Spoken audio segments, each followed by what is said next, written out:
아주 쉬운 한자죠. 여러분 보실 때 왼쪽 첫 번째는 자존심이죠. 그 오른쪽은 뭐죠?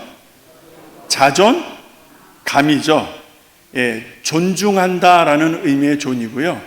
그 다음에 마음심자고 그 다음에 감은 느낀다라는 뜻입니다. 자존심, 자존감 같은 말인 줄 알았죠. 우리가 보통 그렇게들 많이 생각을 합니다. 그런데 전혀 다릅니다. 전자는 다른 사람이 나를 보는 기준입니다. 그게 자존심입니다. 다른 사람이 나를 보는 것이고 다른 상황에 의해서 나를 평가하는 것입니다. 그게 자존심의 문제입니다. 그러나 자존감은 다릅니다. 내가 나를 보는 것입니다. 내가 나를 보는 것, 내가 얼마나 소중한 인격이고 인생이라는 것을 아는 것입니다. 그게 자존감입니다. 주변에 여러 사건들이 있고 여러 관계들이 있습니다. 자존심이 낮다 보니까, 자존심이 건강하지 못하다 보니까 여러분 그런 크고 작은 문제 속에서 쉽게 노출이 되고, 쉽게 노출이 된다는 것은 쉽게 상처를 받습니다. 여러분 자존심이라는 것은 다른 사람에 의해서 내가 평가되는 것입니다. 그러니까 지려고 하지를 않습니다. 항상 이기려고 합니다. 그리고 항상 공격적입니다. 이게 특징입니다. 그러다 보니까 부딪히는 일들이 많습니다. 자존감이 낮을 때의 경우입니다.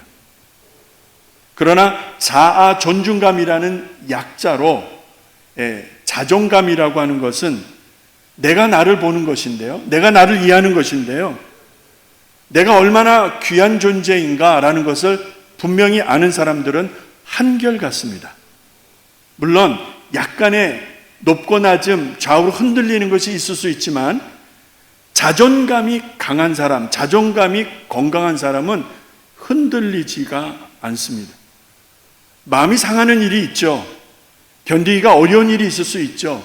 그런데도 잘 버텨냅니다. 문제는 낮은 자존감입니다.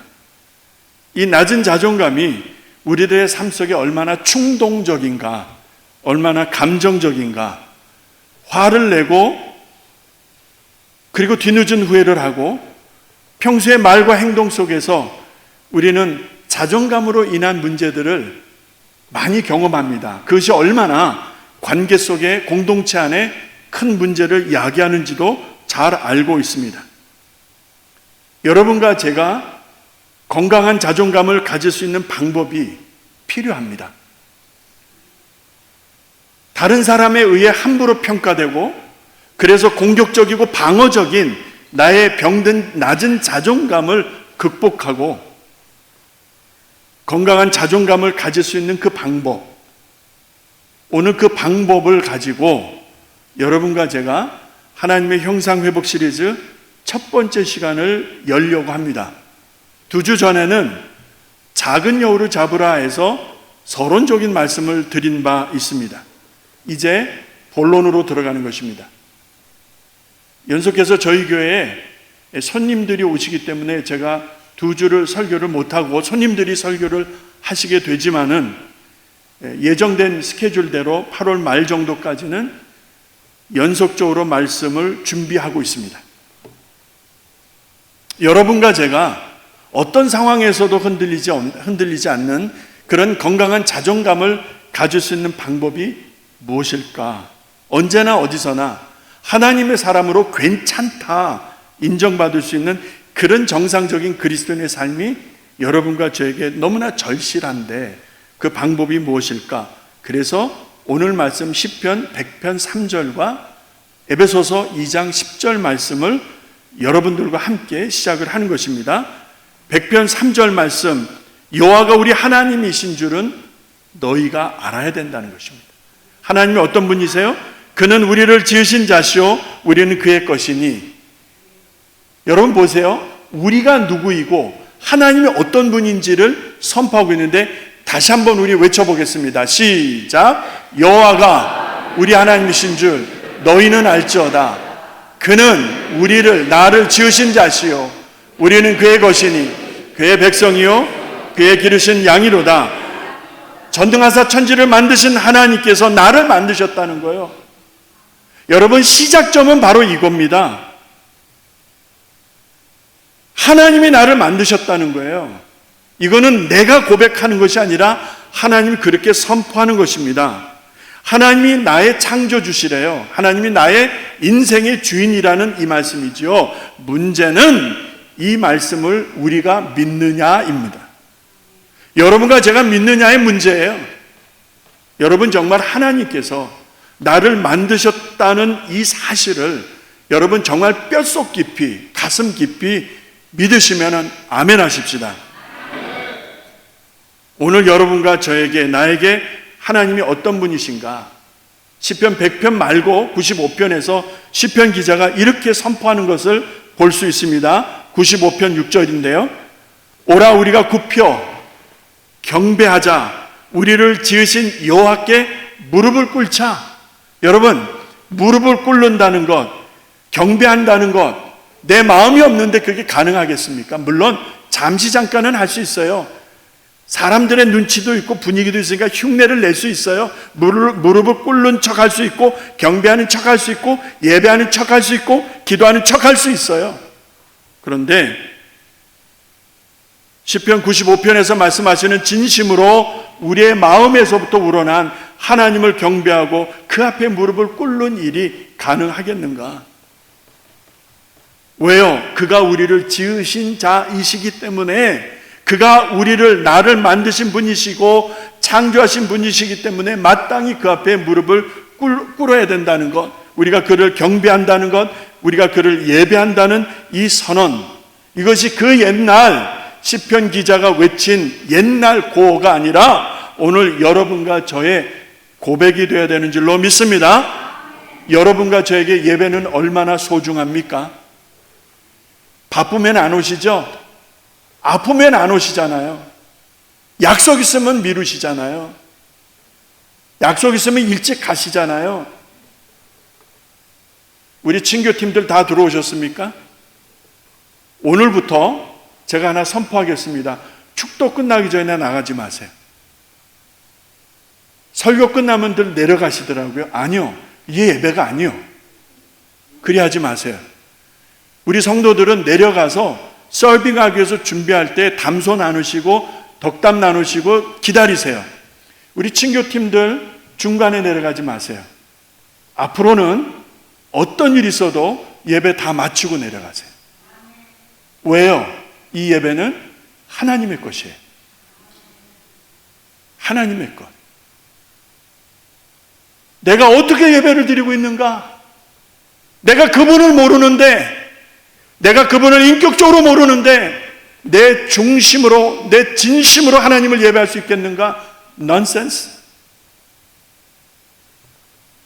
에베소서 2장 10절에서 사도 바울이 그 옛날 시편 기자가 고백한 것과 다르지 않게 고백하고 있어요. 우리는 그의 만드신 바라. 우리는 그가 만드신 존재라. 그리스도 예수 안에서 선한 일을 위하여 나를 우리를 지으셨다는 사실 믿으시기 바랍니다. 예수 그리스도를 믿는 사람들이라면 믿음 생활이 교만할 수 없는 것이요, 이 사실을 모르니까 하나님이 주인이시고 하나님이 나를 만드시고 우리를 있게 하셨다고 하는 이 근본 가치 기준을 모르니까 교만하는 거예요. 자기가 왕이에요. 가상칠언에서 예수님이 숨을 거두시기 직전 십자가에서 다 이루었다, 다 이루었다, 테텔레스타이, I'm finished. 테텔레스타이. 우리 주님이 그리 말씀하셨어요. 내가 다 끝냈다. 뭔 말씀하시는 거요? 여러분과 저를 위해서 준비하시는 구원, 여러분과 저를 죄와 사망의 권세에서 이끌어내시고 하나님의 자녀로 살아가게 하시기 위하여 우리에게 주시는 영생은 하나님의 작품이라는 거예요. 여러분과 제가 조금도 더한 게 없고 우리가 공로나 수고나 이야기할 수 없는 이유가 바로 거기에 있는 거예요. 하나님이 다 이루셨다. I am finished. 내가 다 이루었다. 교만할 수 없는 이유가 아니겠습니까? 성도라면 감사하고 기뻐할 이유밖에 없는 것이요, 여러분과 제가 해야 되는 것은 감사와 기쁨이요, 그게 예배요. 요한복음 3장 16절, 요한복음 5장 24절, 로마서 5장 8절의 말씀이 이를 증언하고 있는 거예요. 하나님 세상을 이처럼 사랑하사 독생자를 주셨으니 이는 저를 믿는 자마다 멸망치 않고 영생을 주려 하시는 하나님의 작품이기 때문에 누구도 자랑해서는 안 되고 자랑할 수도 없고, 이것이 나를 만드신 이유라는 거예요. 이것이 여러분과 제가 이 땅에 지금 시카고 2024년 7월 6일 이 땅을 살아가는 목적이 바로 거기에 있다는 것, 하나님이 만드셨다는 것, 하나님이 우리를 조성하셨다는 것. 할렐루야. 그런데 분명한 기준이 하나 따라오는데, 그리스도 예수 안에서, 그리스도 예수 안에서, 그리스도 예수 안에서, 할렐루야, 그리스도 예수 안에서라는 거예요. 너무나 중요하죠. 그리스도 예수 안에서, 예수 그리스도 안에서 우리를 조성하신 이유가 있는데, 선한 일을 위해서, 선한 일을 위해서 여러분과 저를 만드셨다는 거예요. 그렇다면 선한 일이 무엇일까 고민했습니다. 얼른 떠올려지는 생각이 있어요. 열심히 구제하는 거예요. 아까 광고한 대로 기도의 집교회 도시선교할 때 가서 무숙자도 섬기고, 그들과 함께 기도도 하고, 그들과 함께 웃고, 그들과 함께 말은 안 통할지라도 눈빛과 가슴이 통하니까 가서 같이 예수를 기뻐하는 그 구제, 봉사, 얼른 생각이 제 마음에 올라오는 거예요. 하나님이 기뻐하시는 선한 일은 구제와 봉사, 이런 것이 아닐까. 교회에서나 직장에서나 일터에서나 혹은 교회 부엌에서나 땀 흘리고 열심히 수고하는 성도들이 있잖아요. 그런 것들을 생각할 수가 있는 것이죠. 이런 것들이 선한 일들이 아닐까. 분명 맞습니다. 이런 것도 맞아요. 이런 것도 선한 일이고 이런 것도 주님이 기뻐하시는 일 맞아요. 그런데 하나님이 사도 바울을 통해서 오늘 우리에게 주시는 그리스도 예수 안에서 우리를 선한 목적을 위해서, 선한 일을 위해서 만드셨다라고 하는 그 선한 일은 그 정도 수준이 아니라는 것이죠. 그것을 증명해 드리기 위해서 여러분을 요한복음 6장으로 초대합니다. 요한복음 6장 펴놓으셔야 될 거예요. 제가 여러 구절을 읽어 내려갈 것입니다.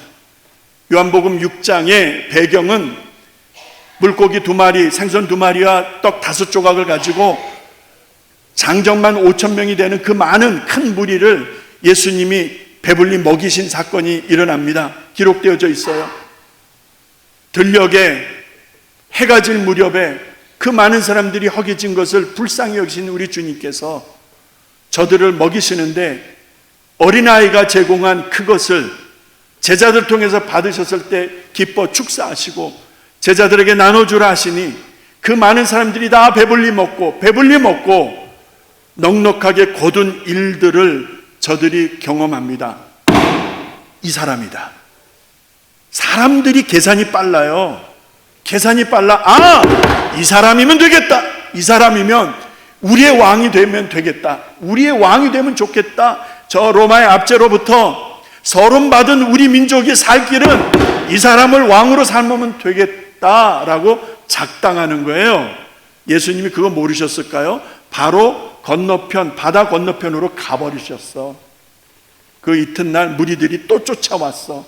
그 무리들이 쫓아왔을 때의 예수님이 하시는 말씀을 지금부터 말씀드립니다. 26절, 요한복음 6절에 너희가 나를 찾는 까닭은 표적 때문이 아니라 떡을 먹고 배부른 까닭이로다. 썩을 양식을 위하여 일하지 말라. 여러분, 썩는 양식, 썩을 양식이 있다는 것이고 그런 헛된 수고로 일하는 것이 있을 수 있다는 것이죠. 영생하도록 있는 양식을 위하여 하라 말씀하실 때에 저들이 귀가 번쩍 띄어서 이렇게 질문합니다. 그러면 우리가 어떻게 하나님의 일을 할 수 있겠습니까? 당연히 나올 수 있는 질문이죠. What can we do? 우리가 어떻게 하면 되겠습니까? 어떻게 해야 하나님의 일을 하는 것입니까? 좀 알려주시오. 예수님이 29절에 대답하십니다. 하나님의 보내신 자를 믿는 것이, 구제도 봉사도 철야도 선교도 교육도 훈련도 아니고 하나님이 보내신 자 누구죠? 예수라는 그리스도, 나사렛 예수, 그를 믿는 것이, 그를 믿는 것이, 경험적으로 아는 것이 하나님의 일이다. 할렐루야! 믿으시면 아멘 하십시다. 하나님의 보내심을 받은 예수를 믿는 것, 이것이 하나님의 일이다. 지금 그 말씀하시는 거예요, 예수님이. 자, 저들이 우리가 무엇을 해야 되겠습니까? 어떻게 하나님의 일을 할 수 있겠습니까? 라는 그 하나님의 일은 원어적인 헬라어를 보게 되면 타 엘가라고 하는 복수형입니다. 복수형. 그러니까 수많은 일들을 이야기하는 게 이들이. 그러니까 구제도 마음에 두었을 것이고, 봉사도 마음에 두었을 것이고, 서로 뭐 돕는 이런저런 선한 일들을 다 모두어서 그런 저희를 가지고 예수께 질문한 거예요. 그래서 원어적인 의미는 복수형이 쓰여져 있는 거예요. 타 엘가라는 단어. 그런데 그들의 질문을 받으신 예수님께서 언급하신 하나님의 일은 투 엘곤이라고 하는 단수형입니다. 그거예요, 그거. 이들은 무엇을 많이 해야 되는 것으로 물었는데 예수님은 한 가지만 딱 짚어서 말씀하시는 거예요. 우리말 성경에는 그 구분이 안 돼요. 다 그거를 위해서 너희들을 지으신 거야. 그리스도 예수 안에서 그거 하나를 위해서 지으신 거야. 그게 뭐라고요? 하나님이 보내신 자 예수인 그리스도를 믿는 것. 할렐루야! 예수 똑바로 믿으라는 거예요. 이게 하나님의 일이다라는 거예요. 이게 하나님의 일이다. 하나님의 보내신 자 예수 그리스도, 그를 모르는데 무슨 놈의 하나님의 일? 하나님의 일은 예수 믿는 것, 이게 전부이고 이게 시작점이고 이게 근본이라는 것을 분명히 하고 있는 것이죠. 여러분과 저에게 예수님은 어떤 분이십니까? 주일날 한번 교회당에 오면은 목사를 통해서 연락에 침튀기며 얘기하는 목사 입에서 듣는 예수, 그게 혹시 전부는 아닌지 모르겠어요. 여러분에게 예수는 어떤 분이십니까? 얼마나 소중한 분이십니까? 우리가 이런 질문을 가져봄직하죠. 왜 예수를 믿어야 돼? 착하게 살면 되잖아. 법 없이 살 수도 있잖아. 공자도 있는데, 석가도 있는데, 알라도 있는데, 1월 성신도 있는데, 1월 성신, 해와 달과 별님을 섬겼잖아요, 우리들. 이것저것 섬길 수 있잖아요. 그것저것 섬기면 되잖아요. 왜 예수여야만 하는가? 여러분 그런 질문 가져보셨어요? 왜 예수를 믿어야 되는가? 예수 아니면 안 되는 것인가? 성경 두 군데를 말씀드립니다. 사도행전 4장 12절입니다. 우리 다 같이 있습니다. 시작. 다른 이로서는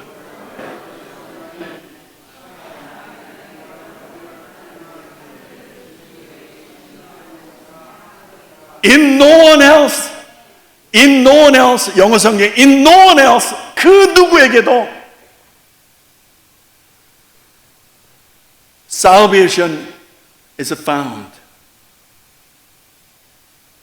우리가 누리는 이 구원의 은혜를 그 누구에게서도 찾을 수가 없다는 것. 다시 말해서 우리말 성경에 천하 인간에게 주신 다른 구원자의 이름이 없다는 것. 성령 충만한 사도 베드로가 자기를 죽이려고 하는 공회에 모인 그 살벌한 기득권자들 앞에서 담대하게 외치고 있는 거예요. 예수가 그리스도라는 사실을, 이분 외에는 방법이 없다는 것을. 예수님도 이런 말씀을 하셨죠. 요한복음 14장 6절입니다.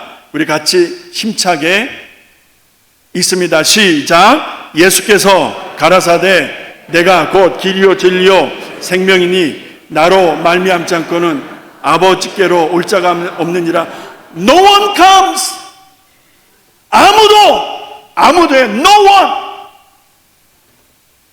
당신이 어디를 나왔든, 당신이 무엇을 가지고 있든, 얼마나 많은 수고를 했든 그런 거 아니고 no one. 그 기준은 뭐예요? Except through me.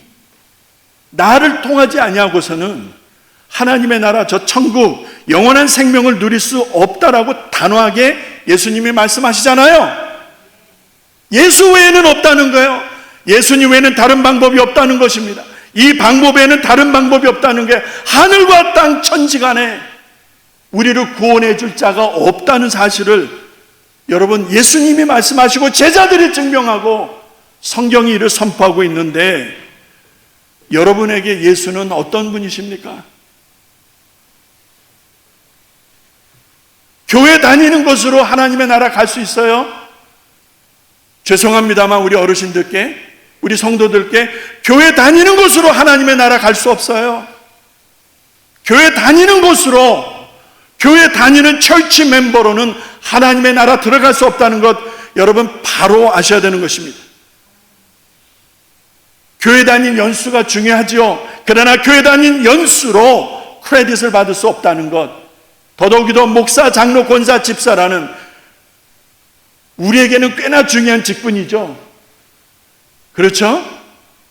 이게 뭐 높은 곳으로 이해하니까, 이런 직분으로 하나님의 나라가 보장됐다면 다 직분자 돼야죠. 다 목사 되고 장로 되고 권사 돼야 되겠죠. 그러나 직분과도 상관이 없어요. 가짜 목사가 많으니까, 기도하지 않는 엉터리 집사들도 있으니까,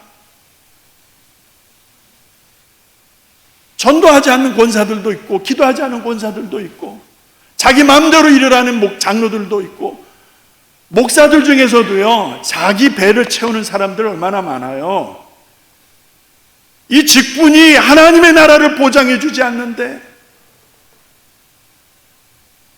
교회 다니는 것으로도 아니 되고, 직분으로도 아니 되고, 연수로도 아니 되는데, 오늘 여러분과 저에게 예수가 얼마나 소중한 분이신가, 그분이 어떻게 나와 관계를 하고 있는가, 정말 내가 예수 그리스도를 믿는 그리스도인이 맞는 것인가. 이제 한 사건을 소개하려고 합니다. 오늘 이 사건이 하이라이트인데요, 한 사건을 사무엘상 17장에서 소개를 합니다. 사무엘상 17장을 펴놓으셔야 돼요. 성경 구절 여러 군데를 읽어 내려갈 거니까 사무엘상 17장을 통해서 여러분과 제가 정말 예수 믿는 사람인지 하나님의 백성인지 아닌지를 점검하려고 합니다. 오늘 대단히 중요한 거예요. 잘 들으셔야 됩니다. 이 사무엘상 17장의 역사적인 배경은 그 사악한 무리 블레셋이 이스라엘을 상대로 해서 전쟁을 일으켰습니다.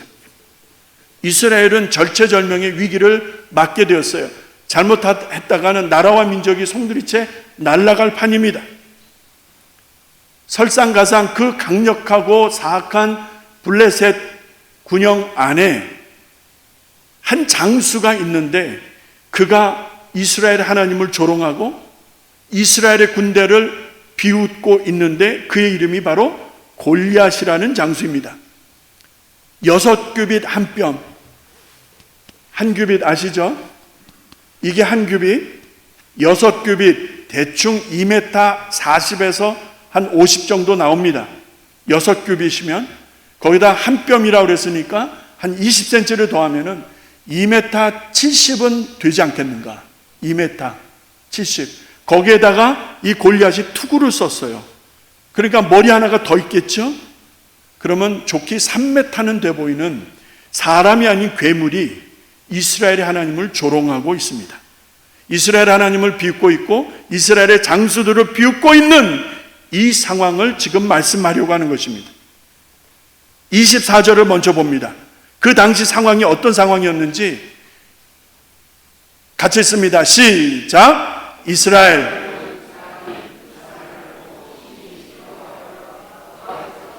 자, 그 사람은 누구입니까? 그 사람은 누구예요? 이스라엘을 조롱하고 이스라엘의 하나님을 비웃고 있는 그 할례받지 못한 인간, 그 골리앗이 얼마나 무서웠길래 이스라엘 전체가, 이스라엘 군대 전체가 심히 두려워하고 도망가기 시작한 것입니다. 이미 전쟁은 끝난 거예요. 이거는 자중질환입니다. 이미 끝난 거예요. 이미 싸우지도 않고, 여러분, 블레셋이 승리할 수밖에 없는 상황이었죠. 바로 이때, 이 절체절명의 순간에 누가 등장하는가? 26절을 보시기 바랍니다. 26절 같이 읽습니다. 시작! 다윗이 말하되 가로되 이 할례 없는 블레셋 사람이 누구간데 사시는 하나님을 두려워하리요. 할렐루야.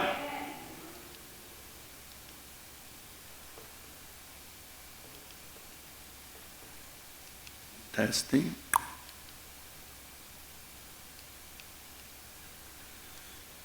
테스팅 1, 2.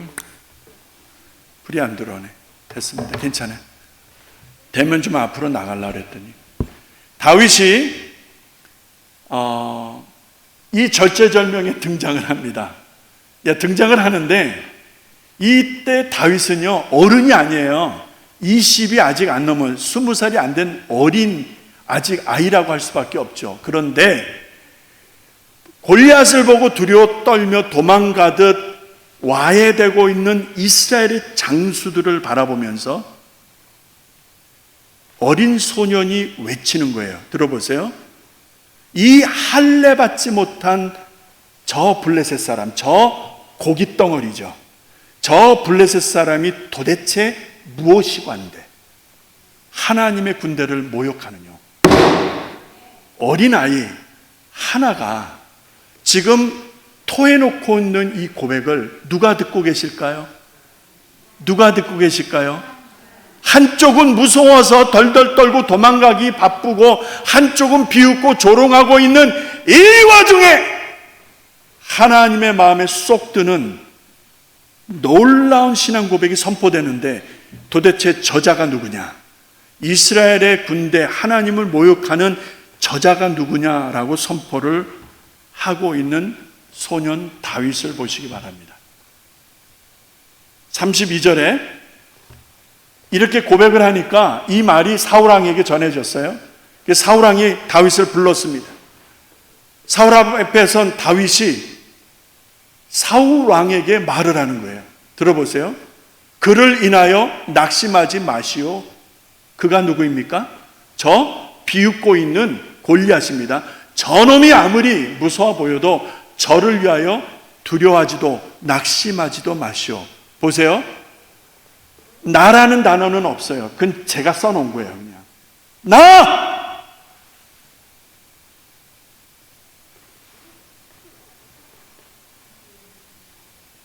왕 앞에서 오금이 저릴 텐데 일반 사람들은 오금이 저릴 텐데 그 어린아이가 내가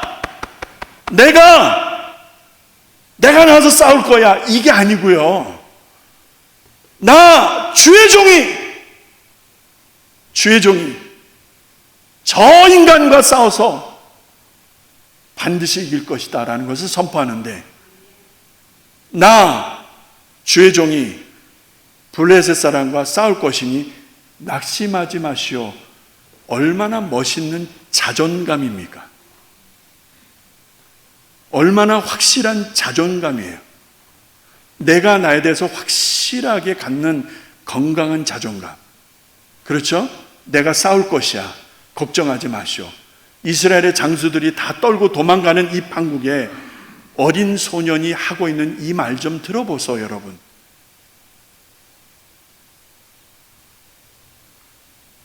이때에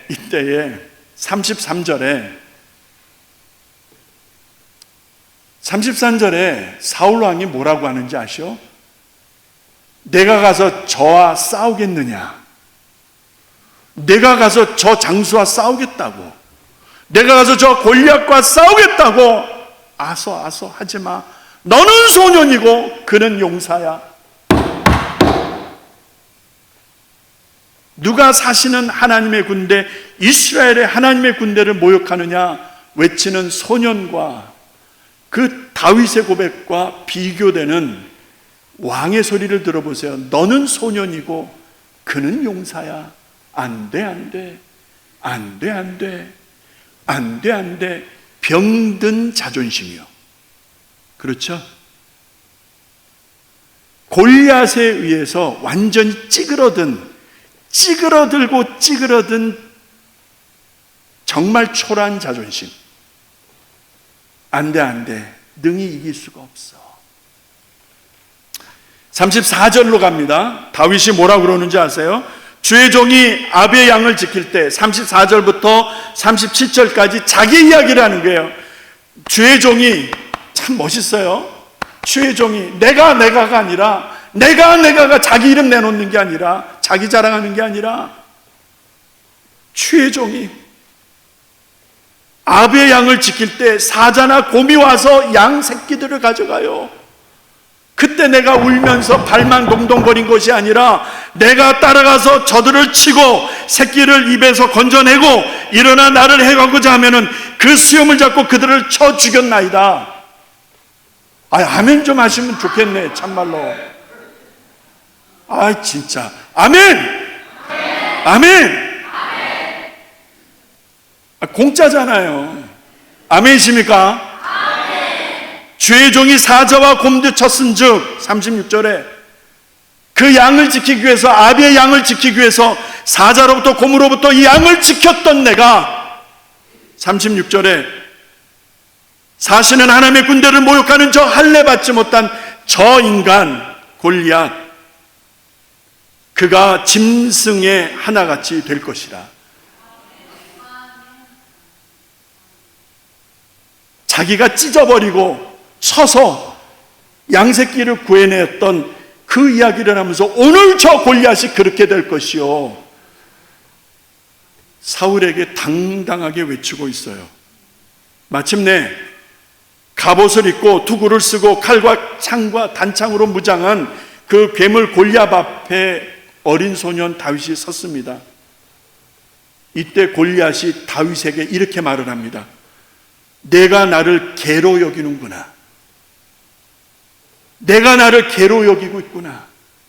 내가 내게 나오면서 막대기를 들고 왔어?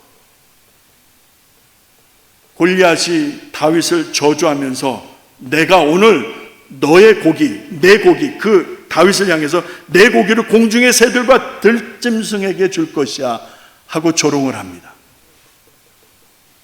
얼마나 무섭습니까? 새와 고기들의 밥이 되게 할 것이야. 내가 나를 개로 여겼구나. 골리앗이 대단히 화가 났습니다. 이제 다윗이 그와 함께 싸움을 하기 전에 너는 칼과 단창으로 내게 나오지만, 45절 6절 너무나도 유명한 말씀이죠. 너는 칼과 창으로 단창으로 나오지만 나는 만군의 여호와의 이름으로. 참으로 멋진 자존감이죠. 다윗 안에 계시는 하나님, 하나님에 의해서 평가되어지는 다윗의 높고 강건하고 건강한 자존감. 만군의 여호와의 이름으로 내가 너에게 나아가노라. 46절에 오늘 여호와 하나님께서, 자기라고 얘기 안 해요. 여호와 하나님께서 너를 내 손에 붙였노라. 그리고 내가 너를 쳐서 내 머리를 벨 것이고 블레셋 군대의 시체로 오늘날 공중의 새들과 땅의 짐승들에게 주어 온 땅에 이스라엘의 하나님이 계신 것을 알게 할 것이야.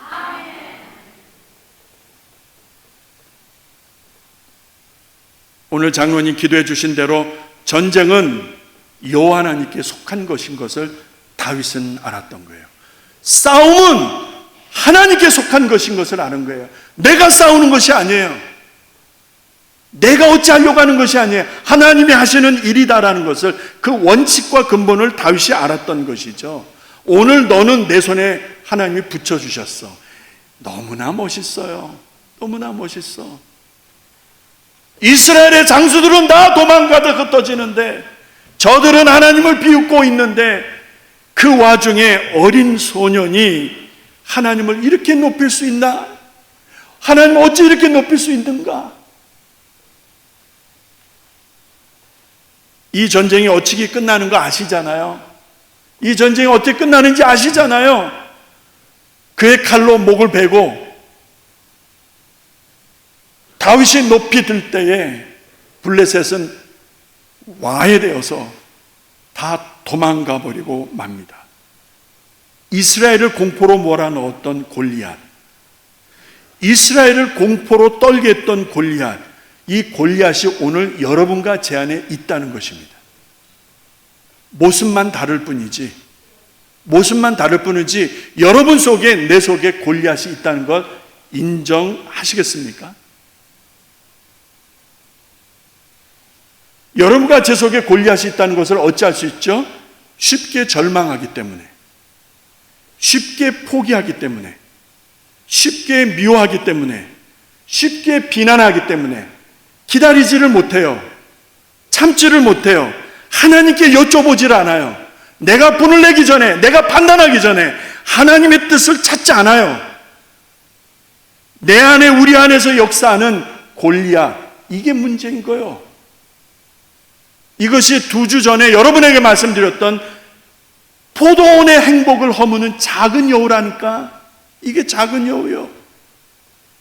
가만히 두실라요? 골리앗을 보고 두려워 떨었던 이스라엘, 그게 오늘 우리잖아. 아니라고 하시겠어요? 골리앗의 겉만 보고 떨었잖아요. 골리앗의 겉만 보고 도망가잖아요. 골리앗의 겉만 보고 와해되잖아요. 두려워 떨었던 이스라엘, 도망치듯 흩어지는 이스라엘의 장수들의 모습을 하나님이 얼마나 아파하셨을까. 겉으로는 이스라엘 맞아요. 겉으로는 하나님의 백성이라는 게 맞아요. 그런데 하나님 믿지 않았다, 이 말이요. 교회를 다니는 것과 하나님을 믿는 것과 예수를 믿는 것은 다른 문제라는 거예요.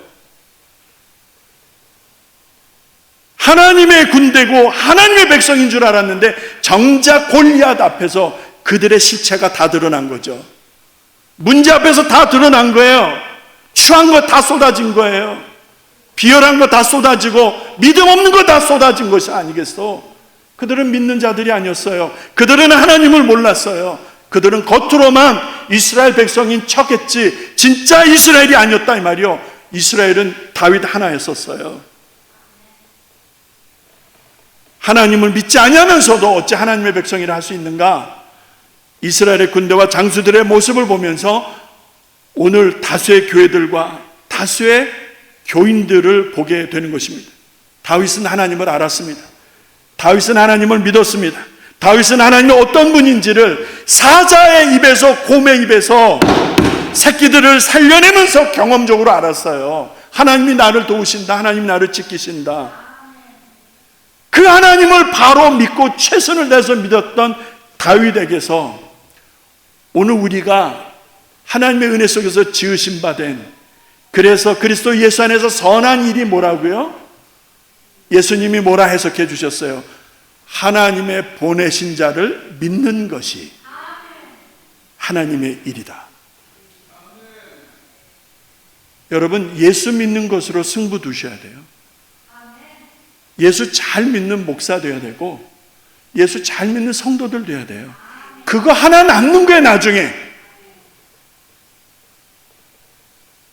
바로 하나님이 영광 받으실 교회의 모습이고 하나님이 영광 받으실 성도의 삶이라는 걸 믿으시기 바랍니다. 여러분과 제가 정말 하나님을 알고 있습니까? 정말 하나님을 믿고 있습니까? 이 시간 우리 같이 기도하겠습니다.